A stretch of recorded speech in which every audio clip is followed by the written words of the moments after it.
Thank you, Helene. All right, so there will be no one-on-ones today, but we would open the floor up to the media. You are allowed asking one question and one follow-up, and we'll play it by ear how long this goes. But if you'd like to come back up to the podium, Helene, so you can answer a few questions.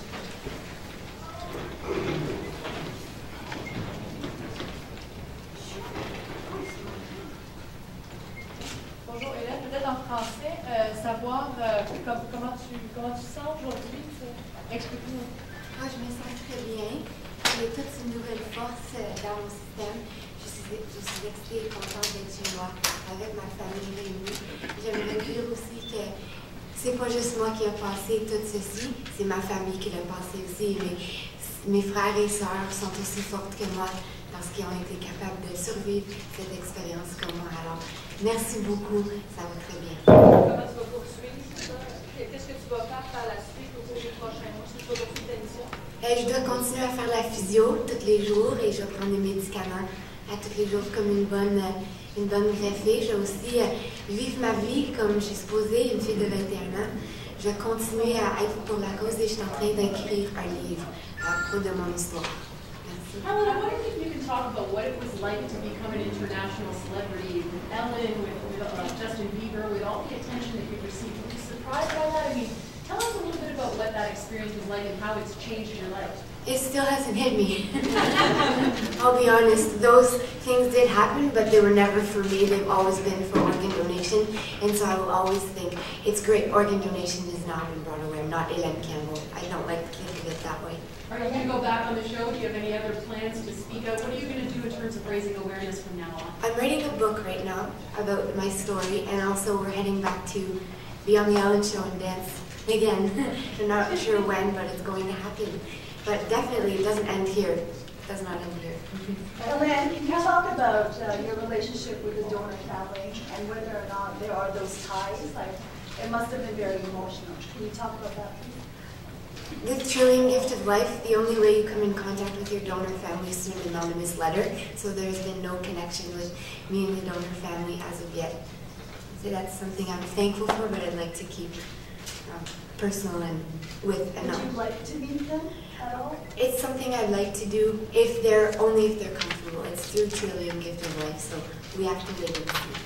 Alan, we talked about celebrities that have reached out to you, but what about regular Canadians and people that you've met from around the world? Can you give us an example of the kind of outpouring you've been getting? There have been so many people reaching out to me. That's why when people say, are you fazed about Justin Bieber and Ellen? Yes, but at the same time, no. I'm fazed about every stranger I've met down the street or person who lived in my apartment building who brought something over and said, this is for you guys, or just if there's anything we can do to help. There have been people from the Great Alps wishing us air. There have been people from South Africa just hoping for us and still following our story today. People in different languages writing and trying to translate over Google, thanking us through our website. So what are your other goals? You're writing a book, but what other personal goals do you have in front of you? I like to go back to school, spend as much time as I can with my family, and just live my life as Helene Cambell would have before, with organ donation, and so grateful for this second chance. Hélène, avec ta situation, c'est sûr qu'il y a eu une attention médiatique qui est quand même assez énorme. Est-ce que tu ne crains pas que l'effet du don d'organes s'estompe une fois que tout redevient clair? J'espère que ça ne se tombe pas parce que j'espère qu'on change la mentalité du monde envers les donations d'organes, envers les donneurs d'organes. On veut changer la mentalité que les personnes ne parlent pas de cette cause.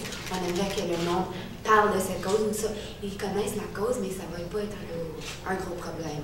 Ça va être quelque chose que le monde discute ensemble. C'est pas, oh my gosh, on n'a pas parlé de ça, on va parler de ça, puis on se passe. On passe à un autre sujet. C'est rapidement fait et on n'a rien à craindre. En anglais, tu as parlé d'une amie que tu as perdue. Je me demandais si tu ne pouvais pas nous raconter cette histoire-là en France. Oui, j'avais une amie qui vient de Québec, Québec City, puis elle avait mon âge, 20 ans aussi, puis elle attendait une greffe de poumon et de cœur. Elle a retourné chez elle, mais c'est parce qu'elle n'a pas eu ses organes longtemps. Elle était trop malade pour être sur la liste, donc les médecins l'ont envoyée chez elle. Elle a un retour chez elle, mais pas avec une bonne c'est une histoire qui s'est finie bien. Elle a une histoire qu'elle sait qu'elle ne va pas survivre maintenant chez elle. Elle a plus d'espoir. Alors pour moi, c'était vraiment un gros choc. Pas tout le monde retourne chez eux. Pas tout le monde a une bonne fin. C'est ça la réalité des greffes. Alors on aimerait vraiment encourager le monde de continuer de donner l'organe parce que ça ne continue pas aujourd'hui. Ça continue. Merci. Helene, can you speak about what it was like to come home last night and spend the night at home in Barhaven? Wonderful. Yeah, just to be with your friends and family again. Well, the first thing I did, like I said, is rushing to the bathroom. I got to drive a bit of the car ride home, which was nice. My first time driving in a long time. I don't know how my mom felt about that. She's really a backseat driver. But no, it felt great coming home, driving home to our house. And my dad was there, and the first thing I said, I'd go to the bathroom, you know, run into the house, which I would not have been able to do before. Being home in my own home, it felt surreal. It hasn't really hit me yet. So as life goes on, with this new way of living, as I have to have a very regimented. Thank you. I have to have a very regimented routine. Mom is feeding me lines. She is a backseat driver. She is. Even when I'm at the podium. And just clearly an outpouring of support from everyone here in Ottawa. Just talk about that and about listening to your parents speak here this morning. Listening to my parents speak this morning, it was nice, but having my family here in the audience, knowing I'm in Ottawa, that was what really made and hit home for me. I got teary at one point, seeing my webmaster and his family as well, and the community of Ottawa, as well. It's really encouraging, and the support is overwhelming. Oh, I just saw someone else in the crowd. And like you heard, I just took a big deep breath. That's actually my reaction. It's just, wow, thank you so much. I'm overwhelmed. Thanks. Thank you. You've inspired hundreds and hundreds of people to become donors, to sign their cards, or register online.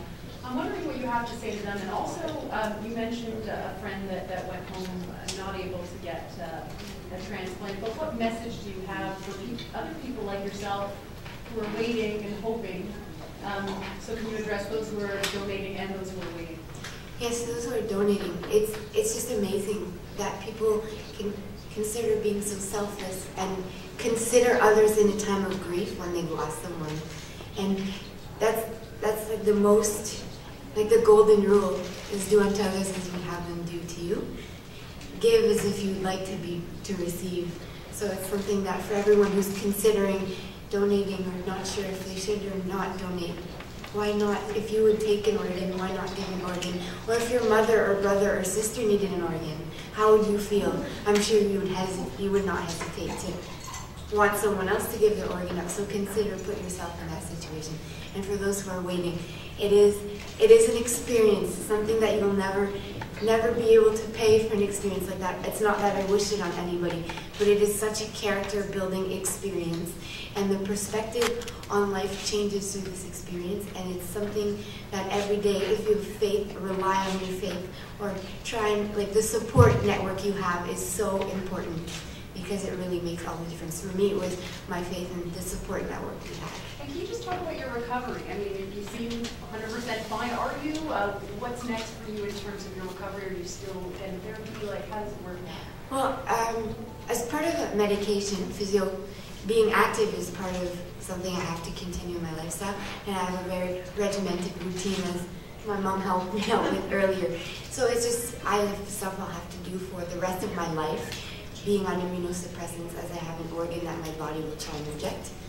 But it's just, as far as being healthy, I'm on the road to amazing recovery. It takes about a year to recover fully from a lung transplant.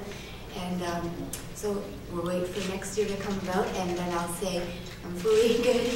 But now it's one day at a time, and already I feel so much better than I did 3 days ago, and it's just one day at a time. That's it, everyone. Thank you very much. We're going to do a group shot. So if you'd like to get that to the cameras, that would be great. I want to thank everybody coming out here, family and friends, members of the media. Thank you very much for your time today. Have a wonderful afternoon.